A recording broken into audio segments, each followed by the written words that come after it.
Hi, folks. Steve Urban here, founder and CEO at recruiting firm Riderflex. If you enjoyed today's guest interview, please give it a like and be sure to subscribe to the Riderflex podcast. And now, a quick word from our sponsor. Try the #1 marketing platform for small business. Everything you need from design to marketing to CRM. Learn more at marketing360.com. Marketing 360. Fuel your brand. Give us a quick update. We don't have to go over for the listeners, by the way. Andrew was on the show before and he gave a lot of good personal stuff about his early career and meeting his wife and moving from New York and turning from the executive in New York to the hippie in Boulder. No, I'm just playing. That's such a great story, though. Love the fact that you came out to Colorado and you guys just, you created a different life for yourself and your children, which was awesome. You still love it? Yeah, I could never go back. I mean, it's fun to visit. Yeah. But even since a little kid, I always wanted to live out west, especially in Boulder. So it's just following your passion a little bit. So, and where that would take you. Yeah, I couldn't agree more. I am what I call a mountain state guy the rest of my life. I told my wife, I said, look, no matter what we do, I'm a mountain state person. I just got to be around it. We go back home to see Oklahoma or see family in Oklahoma and Missouri. And I'm just thinking, okay, it's nice. It's nice to see family, but I'm never living here.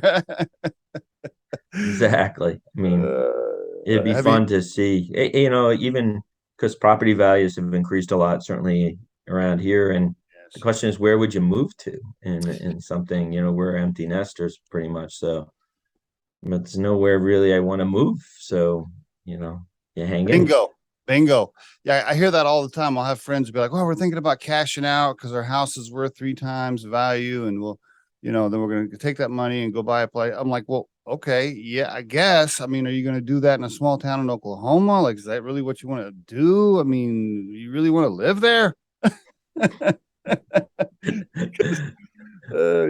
I do that, right? I go back to Oklahoma and I'll see my parents and I'll see like a 20-acre farm, with a nice house on it for like 170.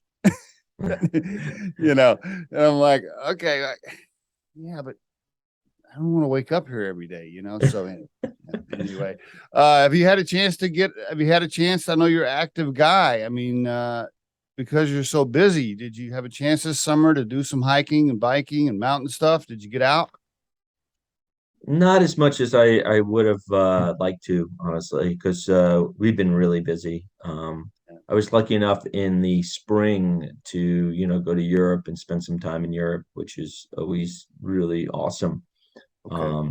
So hopefully, right now for us, it's growth phase and in many ways it's startup mentality. So you just, struggle through it as much as it's really important for mental health. But, we're trying to build it as, properly and quickly as we can to, get to the next level. How many stores now open? 38 open. 38 open, and how many in motion or in process or whatever term you're using? A lot of these, so probably roughly around 15 to 20 signed leases being built out. We had a lot of delays, especially a lot of stores to open in Florida. And Florida, the construction has been very challenging in general contracts. Every permitting has been delays in a lot of places. So it's been pushing everything out. But we have a lot of stores in the pipeline to open up, a lot.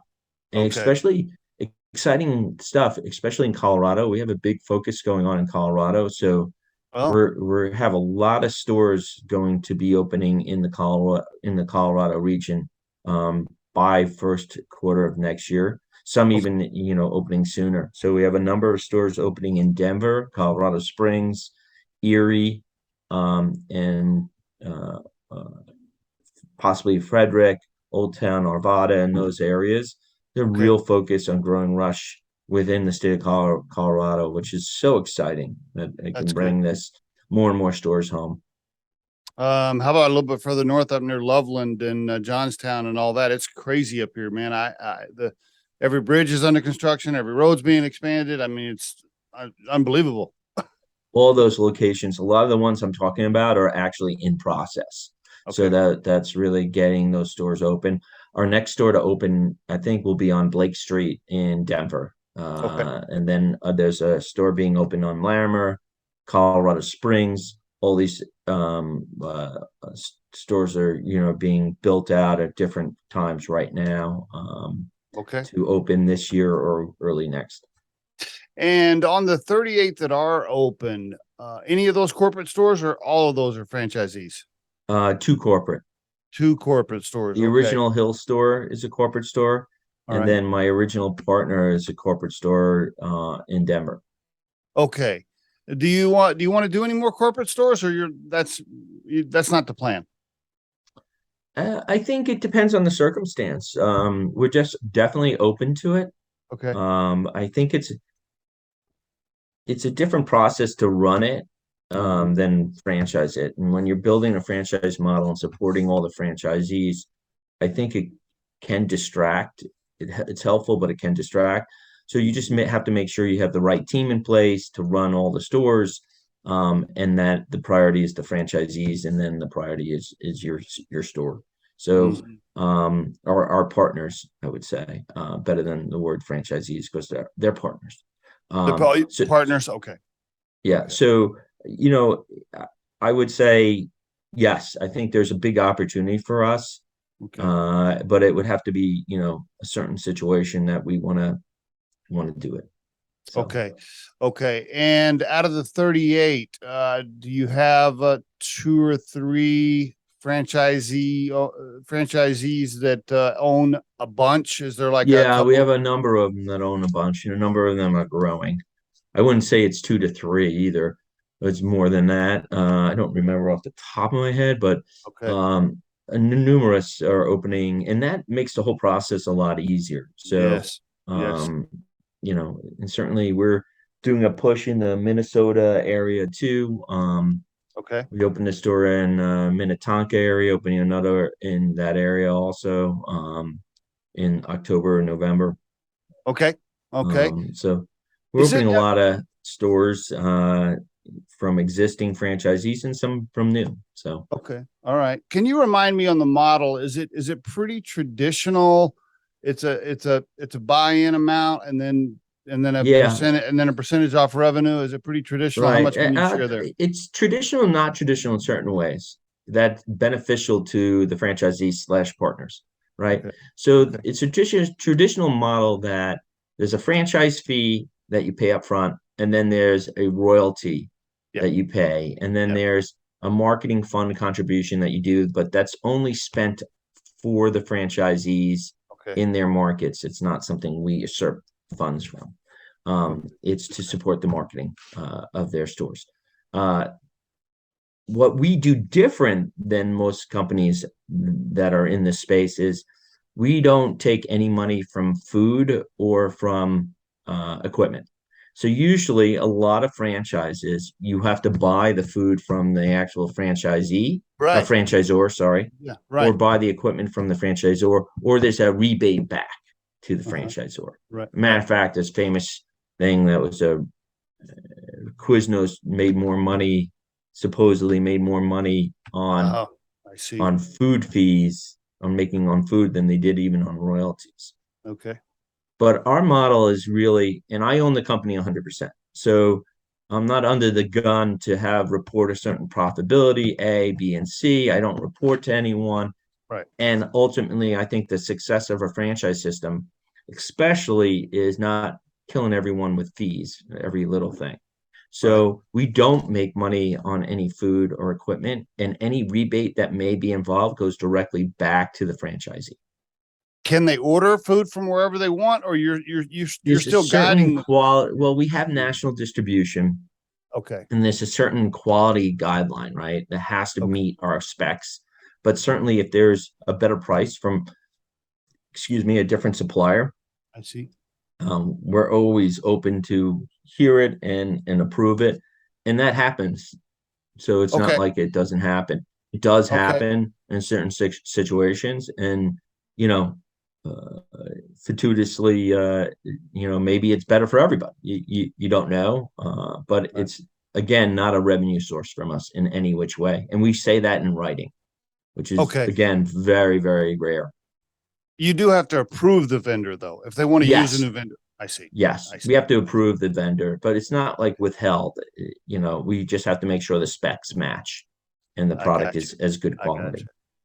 you. How about this question? I've heard so many things about what it's like to own a food franchise. So often, let's use Subway, for example. And maybe that's a Mhm. bad example, but, I've always heard like, well, you got to own two or three of them before you can really, start making money and not have to work it yourself. Like if you're not going to be the manager of the location, and you're paying three managers, you need to own two or three of them before it really starts to bring you income. Can you speak to that? I mean, is one worth it? Do you need two or three? I think it depends on, certainly you need generally to live off of, depending on where and everything else, you'll need a few stores, you Okay. know, two, three, one, Okay. you're not probably living off of just one store. It depends on if you have Yeah. a manager there, if you're working the store, Right. where it Right. is. There's a Yeah. ton of variabilities on it. But Yeah. ultimately, it's more of, and your investment's a lot less too, right? So your investment's not that great. Mm. But the general, obviously, aside from the huge tax advantages of owning your own business, Yes. you would certainly encourage people to own a few of them, Okay. and to Okay. make a big Especially, living. and yeah, especially if they don't want to work it. If they want it to be, let's call it passive income, then they need Right. that. They need. Okay. That's kind of what I And figured. it depends. One thing that's also really good about our business model, and this is really crucial in what's going on today, um, and some of the struggles, food is tough. I think Yep. there's a big strategic advantage for us in food right now. Um, it's like buying the market low and growing with it, opposed to buying on top, Okay. in referring to the stock market. But we're a low labor count. So it's two people, Okay. generally speaking, most of the time, possibly three when you're really busy. And Mhm. even you can open with one person, you Mhm. don't need a ton of people. Right. Um, so a lot of the struggles that people have, are mitigated. Also, operationally, you don't really need a so-called manager managing the inventories and this takes a couple of hours each week, but it's not a full-time dedicated manager to Mm. running a store. Really, what your team members or whoever you may designate as a manager is working the store. It's Yep. not, hey, I'm sitting at a desk in the back, Yep. Right. which I think is a very different business model. If you compare it to a McDonald's, I'm just throwing names here, so, or Yeah. Burger King and some of these other or legacy brands that are struggling right now, like say a Hardee's or some of these older brands. They have 10, 15 employees, working at any one time. It's a Hmm. huge structure there. And Yes. with employee costs going way up, and sometimes it's hard to find good people. And Yes. no one All. wants to be, yeah, no one wants to be in the back of the house flipping burgers, right? And I'm Yeah. picking on burgers, but it could be a lot of things. In Rush Bowls, you're a bartender serving healthy food. So you're front facing. So we're lucky enough to get lower labor count, but also front facing employees. I So like that. I like that. The you don't have to have ovens and all that like a regular no restaurant. So roof the penetration. build out cost is a lot less than a normal restaurant location. Right. And very modular. So meaning you can get into any type of space. We always Okay. went into very small spaces, relatively speaking, 1,000 square feet or less. Yes. Now more and more companies are realizing, hey, what's the return on a 2,000 square foot space Yeah. for, say, a coffee shop or Uh, whatever it may be. You're yeah. not selling more coffee generally, with more Are space. you following the old school McDonald's model where they were owning all the real estate or they were buying the buildings? Are you getting involved? Are you doing anything like that? I wish, no, not right now. I think there's I think real estate in general right now is fascinating. Yes. And I think there may be opportunity to do that, but it really, what we're really focused on right now and how we run this is really more the franchise business model. The Okay. real estate business model, franchising, I think is fascinating. Can do sale leasebacks and everything else, but we're not at that stage yet, realistically. Yeah. Okay. And the bulk of your business is you're selling wholesale. When you say wholesale on your website, do you mean to like Whole Foods and grocery stores, or do you mean to the franchisees?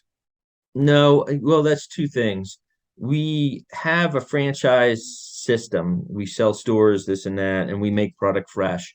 I have another company that was doing wholesale. It's on hold right now until we grow That's a little bigger.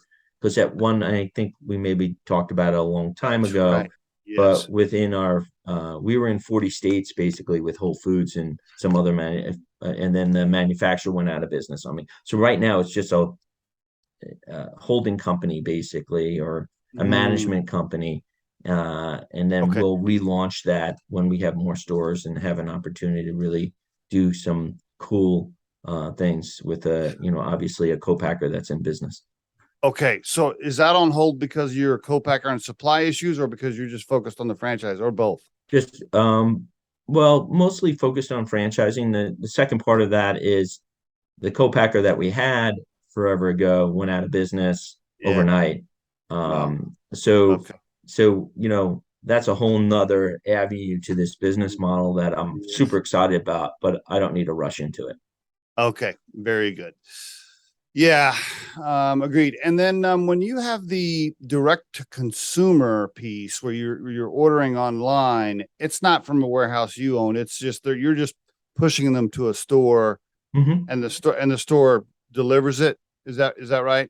Well, it's a little more complicated. We use a company called Olo for our online ordering Okay.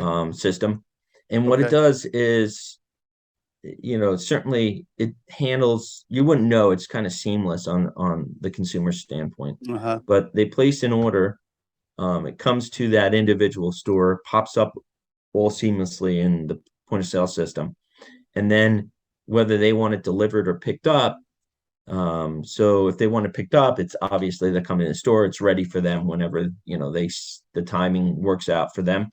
But Uh-huh. beyond that, if they use an Uber or Grubhub or DoorDash, whatever it may be, they have a driver, they order it through their app, they order it, they pick it up, and they deliver it through a different party's app, or they can use it the website.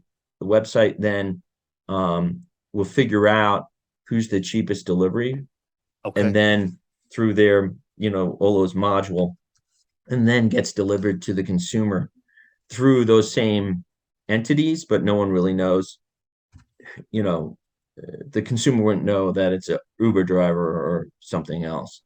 I'm And that guessing. way, the consumer also, if they use our app, saves a lot of money because it's cheaper generally to do it that way than Okay. doing it via these DoorDash that are making their profits, or Ubers that are making their profits. So that's why we always encourage people to use our app for ordering. I But see. an order is an order.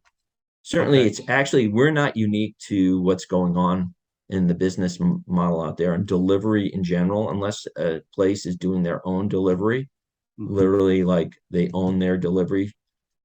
They're all pretty similar to how we're doing it. Delivery, I'm guessing, is a small piece of the overall revenue. No, it's Oh, it's definitely not? not. Oh, So oh, wow. delivery or pickup is a minimum of 30% of our business. How about that? Okay. Interesting. That's Yeah, why but what we if did a big investment into, a third the party app that, I see, I Olo's a see. publicly traded company, Ah, it's, ah, and trying to have it as user friendly for the consumer. We also predict, a lot of growth within that area in okay, terms of, okay, if the economy slows down, continues to slow down, just even being prepared for pickup, okay, right? okay. So All they don't right. have to wait online. No one wants to wait online, so just being prepared ahead of time. Um, and I think, that will continue to grow. And I think Starbucks did a huge investment for speed in getting more people in and out of their stores just recently, or announced recently that they're doing it. Now, but what if you have to live near a store though, right? You can't, if I don't, Right. yeah. Okay. Within a, yeah. probably depending on where, a 10-mile radius or whatever that may be. But yeah, Okay. we have a lot. We're in 21 states. So we really looked at this on a national level, which is, That's there's great. certainly barriers to entry into those states too. And that's also one of the areas that we felt there was opportunity. Okay. Okay. Very good. 30%. Interesting. At least Very good. 30%. Some How stores are about that? 60%. Really? Yeah. Wow. It's almost like, man, if I had 60%, I'd be thinking, do I even need a storefront? Maybe I'll just have like a warehouse and I'll just deliver it from here. You know, then I don't And they even have to have a have store. those. They're struggling. I think a lot of those, ghost kitchen concepts. Yeah. I don't think we're there yet within Okay. that business model. On a personal opinion, Yeah. we're approached by them. I think down the line, yeah, that may be a good avenue, an interesting avenue to go. But I don't think that market's there yet on a personal level. Yeah. Interesting. Yeah. We'll have to talk about that one next time you're on the show and kind of see where it went. I meant to ask you, and I think you talked about this before. What's it cost? I know it all depends on the build out and the lease and a bunch of other stuff. I know there's lots of factors, but the original royalty fee, the build out cost, the startup, I mean, to get open with a location, what do you think you'd spend on average? Well, the royalty only starts when you're doing sales, and how we're structured also, say you start off really slow, you're only paying a royalty based on the income. There's no minimum royalty. Yeah, Okay. but isn't there an upfront? There's an upfront. The upfront fee. Okay. The upfront fee is depending on how many stores. So if you do a 1-store deal, it's 39,000.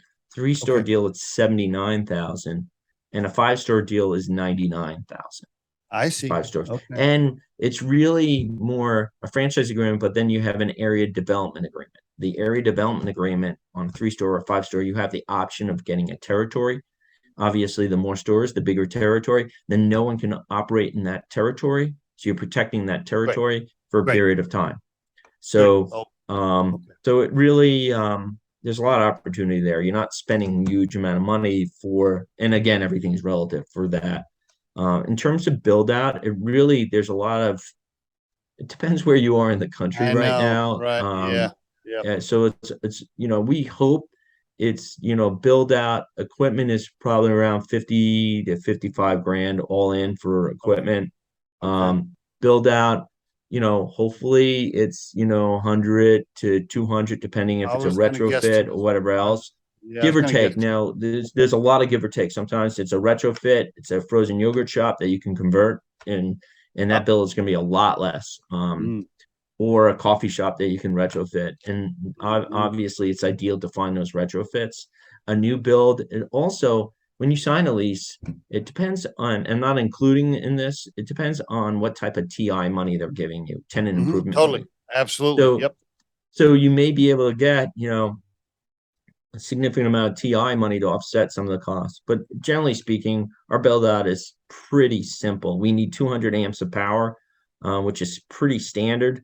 And the build out is not like a difficult build out. I purposely try to do a really cool, amazing store with an inexpensive build out. So we look at materials all the time. We review it to try and make it as cost effective as possible. And if there's any way to reduce those costs, we do it. For instance, I don't know if you can see, there's a railing for a line, that costs a decent amount of money. We did away with it really in their newer stores because we didn't really think it really gained anything. It's nice to keep people in an orderly line, especially our stores, but people kind of get it, and no one's cutting the line, and no one's. I thought it was really a waste of cost. So any which way we can make it more efficient. The business model is extremely efficient. Low employee count, no food spoilage of any significance, and then in out small square footage. We don't deviate from that. Okay. Speaking of all of those things, what do franchisees complain about the most? What's the number one complaint? Can't find anybody to work. Food costs. What's their number one gripe right now? I mean, because I know you probably may not remember this. There was a clothing brand, a women's clothing line called Fresh Produce Sportswear, and it was based out Yeah. of Boulder. And I was the COO over there and Yeah. acting CEO for a while. And so I dealt with our own corporate stores, our franchise stores, the wholesale. It was all the Right. same thing you're doing, except it was clothing. And I just, franchisees are always complaining about something. Right. I would spin it a little bit in what you're asking because there's different Okay. challenges to different things. I Okay. would say the biggest challenge from a franchisor perspective Yep. is our partners getting out and reaching their community. So they're either Oh, focused on working the store, interesting. but they're not getting out, right? Huh. Or they're shy and they don't like to, or No. because our objective is, listen, we got to get in people's mouths, right? Yeah. So if you're not reaching your community, that's a Mm, challenge, right? mm, mm. And sometimes it's easy, sometimes it's not. That's from a franchisor perspective, the biggest challenge that we see. I do think labor has been a significant challenge. We see stores, challenged with labor in general. I think that's easing than it was earlier in the year. But there's Okay. some locations in the country that labor's a challenge. I would Yeah. say labor is something people complain about in general. They're not complaining about us as the franchisor. They're just complaining about the difficulties sometimes with that. Yep. And then as a franchisor's perspective, we see that as our greatest challenge is having franchisees not so insulated, trying to reach the community in a number of different ways. And we put a lot of information out there, but sometimes people don't see the forest through the trees, right? So they're Interesting. just, all right, I Interesting. got to run my store. I got to run my store. Susie didn't, show on time. Right. I'm going in there, and that reaching the community, which is so crucial, Mm, sometimes is an afterthought. And that's why mm. we try to address that as best we Yep. can. Yeah. Do they have the power to pay their associates, or do they call? I don't know what they call them, associates, team members, whatever. Do they have the power to pay them whatever they want, or no? Yeah. Yeah. Do they? And they can charge whatever they want to for the bowls because Oh, legally that's blue sky rules. We can't set pricing. We can set minimum and max, but we can't oh, set pricing because okay. that would be breaking certain blue sky rules. And I don't Mm, think that's different than McDonald's or Burger King. You go to different areas of the country, they're going to charge different that's prices. I see. Okay. What Uh, what are the stores paying their associates on average right now? Do you know? Like I know it's different for every city, but what is it like it's 12, different. 13? Yeah, where we gain a lot is tips. So Oh, even my store on the hill, which is a corporate store, last payroll, we were paying $7 to $8 in an hour in tips. how about that? Okay. Yeah. So, and I think that really bodes well for the business model too, because A, we're really customer service focused. Mm, B, people like the product. They feel good about the product. They feel good about what yes. they're eating, and that translates into positivity, and that includes tipping. Okay. Great. When I'm sure you've studied all the franchises, right? You've Mm-hmm. studied them all. When you look at Chick-fil-A, Mm-hmm. how I mean, how do they are. I mean, they got their shit together, man. I mean, they are clean, they are friendly, they are fast. They're always fully staffed. Every time I go there, and then before you answer, it's not like their chicken sandwich is that much better, right? You go get a chicken sandwich at Burger King, you eat the one at Chick-fil-A. It's not like it's not mind-blowingly different as far as the food goes. But I always am just like, wow, okay, how do they do this? Well, I will tell you they're the gold standard, right? Customer Yes. service is good, the training is good. It's a different type of franchise, though. It's more of buying yourself a job, I would say, than a pure franchise system. So their Okay. structure is a little different, but their training has to be spectacular, honestly, on Yeah. so many different levels. Yes. Um, they, I personally think the chicken tastes better Okay. than a Maybe lot a of the little other bit. Maybe a chickens, little bit. Maybe a little little bit. chickens out there. I mean, they are super friendly. they're the gold standard within service, right? Yes. You can make it seems a little fake at times, great, but Yeah. fake it till you make it a little bit, right? Like at least you're pleasant, right? So um I think it's a very well thought out, very well run franchise system. No And doubt. Yeah. and that's all I can really say. They are the gold standard when it comes to customer service. I And I tell don't you think what. that's not an easy thing to replicate, truly. No, it's not. Absolutely not. I'll use another example of where I'm always, and I'm an old retailer, so I'm an old retail ops guy. So I'm always, every time I go in somewhere, I'm dissecting everything. Uh, have you been to the Shields up in Johnstown, the big giant Shields? It's like the Bass Pro, the big giant. Have you been up there? No, I No. have Okay. not. Okay. Same thing though. Same thing. I'm just, every time I go in there, I'm like, man, how do they keep all these $12 an hour people so happy? I don't know how they're doing that, because it's very hard to replicate. But anyway, And some of those places there's no tipping, right? So in yeah, our no, place, there's tipping and okay, it makes a big difference whether you're pleasant or not. Hey, it's just as easy or just as hard to be pleasant. Why not be pleasant, right? right, So, I think that's, training. I know uh our vice president of training and operations, mm, Eric Gilson, I'll shout out his name, does a great job of really focusing on consumer training, that's right? great. Okay, very good. And really being super pleasant. Hey, people have bad days. You're not a 50 employees. You're a lot Mm, less than that. So it could be a little more difficult, but really focused on engaging the consumer. There's actually and I tell this story a million times, but there's a really interesting study that was done, and I forgot by who, but when you serve, if there's a line, and a lot of times our stores will have lines, yeah, um, if you engage that consumer and re-engage that consumer, their clock resets. So if they're waiting online and you say, hey, it's taking a little longer today, please be patient. What's your favorite bowl? It resets their clock. interesting. So they're not at the same, impatient level by just purely engaging them. Hmm. So That's a hopefully, challenge. That's always a challenge when you have one or two people working the sales floor, because if you get a rush, there's nothing you can do about it. You can't call anybody out from the back, right? So right, you're either with two people in a store like yours, you're either overstaffed or understaffed. right, and quite frankly, it's two people are busy, really busy, Yeah. but it's Yeah. all, hey, again, a lot of our consumers are very much repeat consumers. So, Mm, hey, whatever your name, John, yeah. we're the usual, we'll get right on it. And that's also the benefit of ordering ahead of time via, the website, the app, obviously a QR That's good. code. We're That's good. set up for any of that to just get people in and out more quickly. Do you have, I'm sure you got some cowboys out there.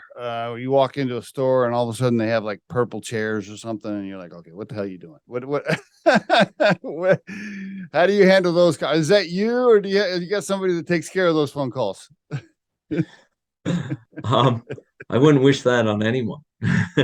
But usually, and it gets to a first level, it builds, and then eventually, if I need to handle it, I will, and if legal needs to handle it, they will. So Yeah. we Yeah. try and work it out first, and then go from there. But yeah, Nice. the business model, though, I would tell you, is very much so focused that that you really don't see as much as that. We try not to Okay. deviate then from the core. The core, and more businesses are going to cores also, if you notice that.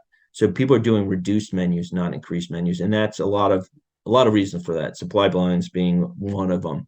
But Mm, being very focused on your business model and what your strength is. I mhm, think it's a mistake. And we've tested too. It's not like hey, does this work? Does this work?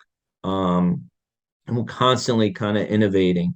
We're probably going to do a menu refresh, for the first of the 2023 with a slight modification or slight changes to some of the things we're seeing. But in general, you don't, you really discourage people really going off the boat. Yep. It's You not your have core to. product, and you're as good as your worst product, right? Yeah. Yeah. So all of Yeah. a sudden, someone serves a crappy whatever it is, Yeah. then you're judged by that. That's So right. I'm not one, and I think the success of our business model, which goes different, there can be successful businesses models like Tropical Smoothie and some of the others that do, they're a deli, even like a Vitality Bowls is more of a deli, does a lot of different things. Hmm. What we focus really on doing is the best bowls and the best smoothies. And a Yeah. lot of that actually now you're seeing more and more. We do a base, and our base in our bowls and smoothies is actually fruit and some sort of milk, right? Or juice, but everything's 100. So oat milk or this. We're nothing scoopable. So a lot of companies cheat now, in my mind, but they would not say that, is they scoop a sorbet of some kind Ah. into it because saves a lot of times. But you don't know what's in that scoopable thing. And I'll tell you one thing, it's a lot of sugar, which we don't add. Yep. And it's not you can't modify it. So with allergies that we focus on providing healthy nutrition, no matter what your dietary need is, anything can be modified. More the have it your way style of say the Burger King to a preset formula, and you don't have a choice, and you can't modify it. Yeah. And that's a big area that companies are doing these scoopables, and they're making the franchisee buy this scoopable, I'll call it junk Junk. sorbet, whatever, which really changes what the quality of the product is in my mind. And certainly that's not something we'll ever do and that I'm aware of, or something that I think it denigrates the product so much, and the taste is a lot different. Hmm. You bite a nice peach, it's delicious, fresh, especially now it's peach season. But if you buy a peach sorbet, God knows what guar gums or whatever Yeah. is in it, it's going to taste different, right? Yeah. Yeah. Couldn't agree more. Um, you know, you do a very good job. It sounds like to me of keeping everybody focused, keeping the train. Hey, we're going this way. This is what we're focused on. I know there's 50 ideas and we got to do this. We can focus on wholesale. We can do this. Let's just do these things right here very well and stay focused. I think that's important. I will tell you, I remember the apparel company I mentioned, it was very challenging to keep the corporate team from getting scattered.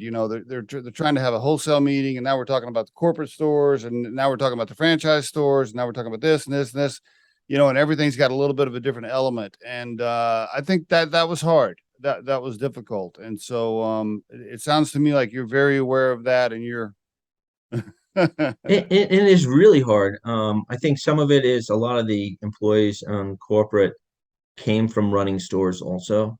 okay. So I would say that's a strength to a certain level.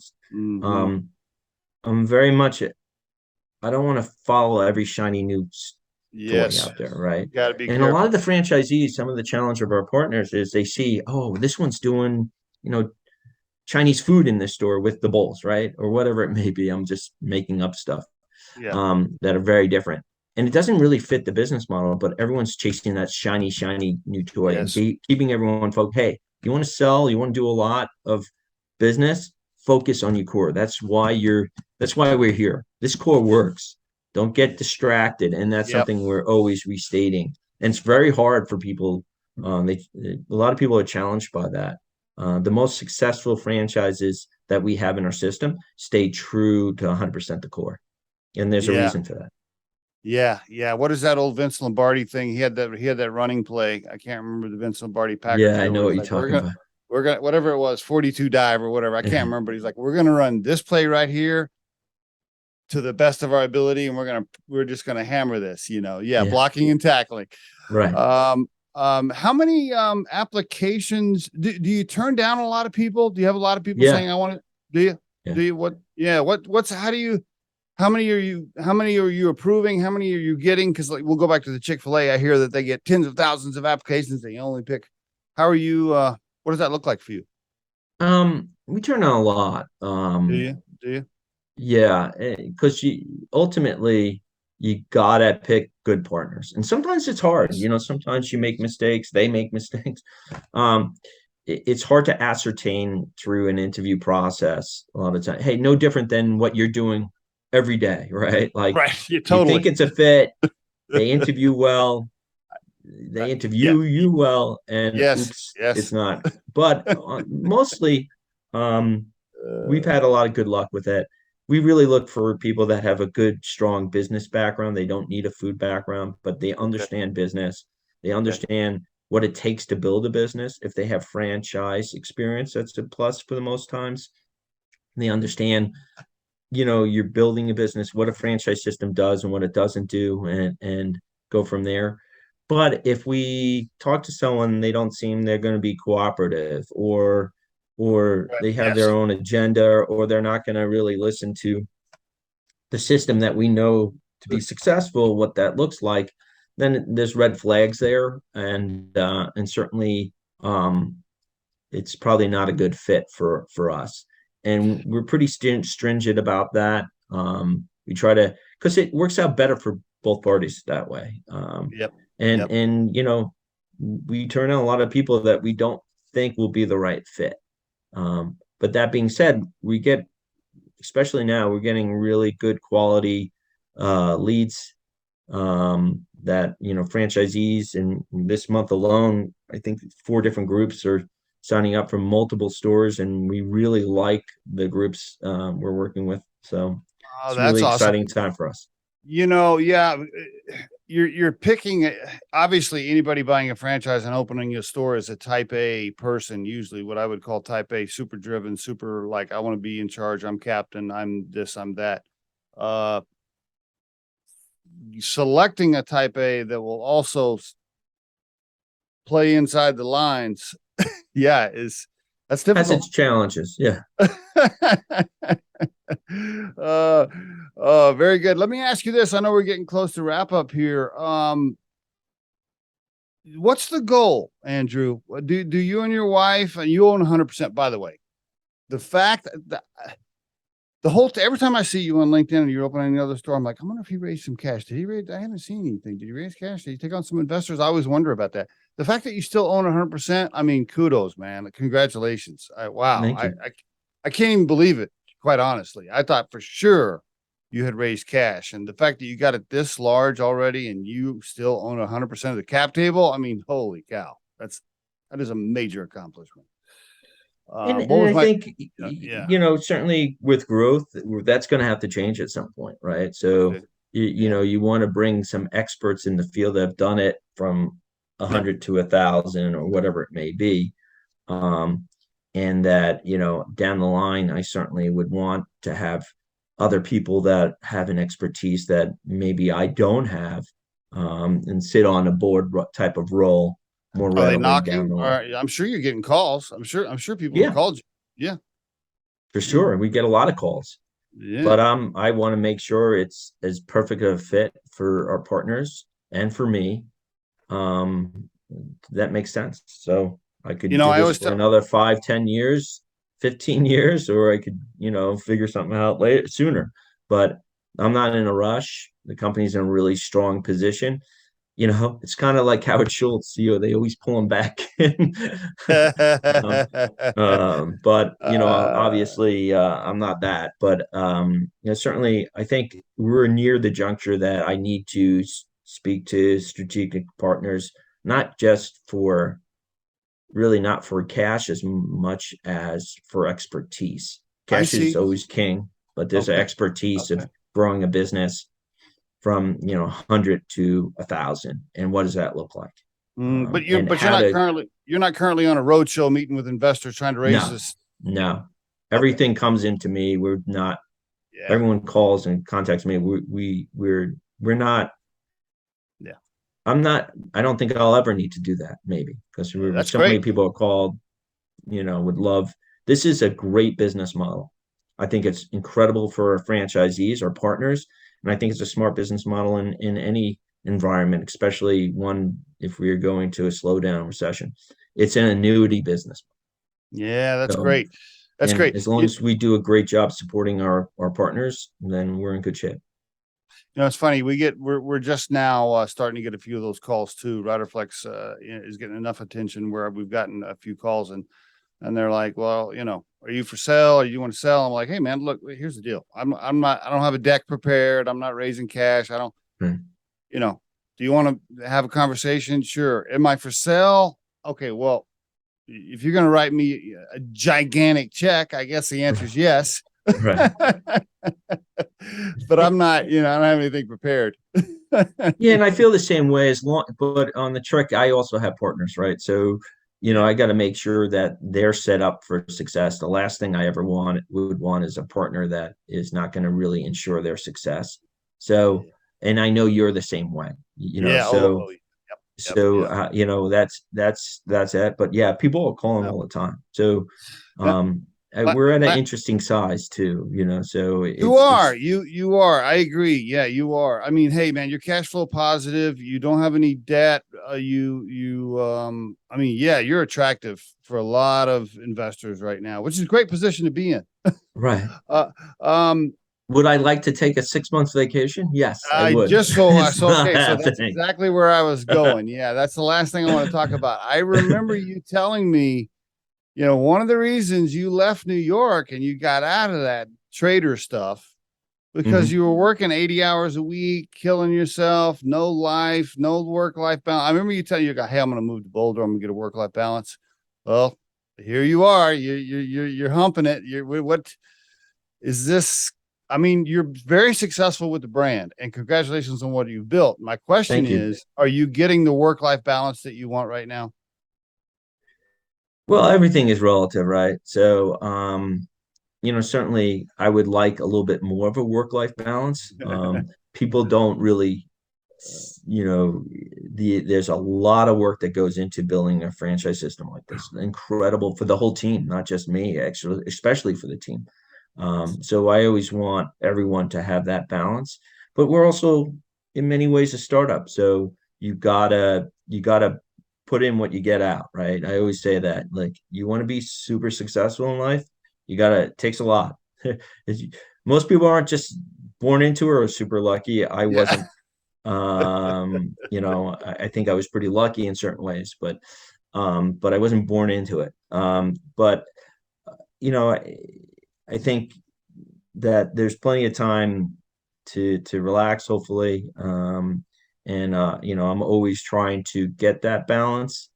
It's just coming a little later than I wanted. Your wife's going to listen to this portion. She's going to listen to this portion of the interview. She's going to be like, yeah, Andrew, I want you to more time at home, more time with the kids. Cause I know you have two kids and what are they, like 5, 7, 6, No, 9? old. They're old. So how old are I'm they? empty nester. So I have You're an a empty junior nester. at Okay. Michigan, senior at Michigan, and my son graduated and lives in Phoenix. So Are he's either one of them gonna come help run the business? no. Like, it's not a, I mean, maybe at some time, who knows? But it was not an heirloom. I didn't build it to be some sort of heirloom I want everyone to follow their own passions, their own dreams. So, You know what? See, you're a better man than me. I gave both of my sons a hard time because they didn't want to come help me run Riderflex. I'm like, don't you want to come help run the family business? And they're like, Dad, really, like working for you on a daily basis? No. I'm sure my kids would say the same exact thing. But I always believe everyone goes down their own path, and That's certainly true. I'll encourage that. I know my daughter wants to become a lawyer, so Oh, she does. Okay. yeah. So I definitely probably need a Well, lawyer at some point. your dad was an attorney, wasn't He was a judge also. Judge. Yeah. That's what I thought. Yeah. Okay. So she She's loves gonna, that aspect, and that's something I could never be. So, good for uh, them. It's that's a great. path that I couldn't do. Yeah, I mean, yeah, good for her. Good for her. Okay, very good, my friend. Well, listen, hey, I just want everybody to know, by the way, for the listeners, if you're interested, Andrew he'll talk to you. He does. You gotta get approved, but it is rushbowls.com. And I think you can go to rushbowls.com and there's a big giant button that says become a franchisee. So you can fill it out there. That's how they get in Yeah, and touch then with you. we'll reach out within 24 hours or sooner. As soon as we get it, we'll reach out, and we love to have more partners. So, Okay. and Always a pleasure You, to be on here, Steve. So man, hey, look, I watch your stuff, and I'm very happy for you, and you do a really good job of promoting the business, and it takes a lot of hustle. Those are the two things I wanted to say at the end here is, and you mentioned it. Like, listen, if you're listening to this episode, building a brand is hard, very hard. It is it a is. lot of work. I mean, it is none of these brands like Rush Bowl get built just, casually like this. You have to hustle your ass off. And I mean, it is a grind. I always tell people that I interview, I'm like, look, being an employee is easy. Try running a business. Try being a business owner. It is freaking hard. But so congrats, my friend. Rushbowls.com. Andrew, thank you very much for being on the show. Really appreciate it. Yeah, and always great talking to you. So thanks again for having me.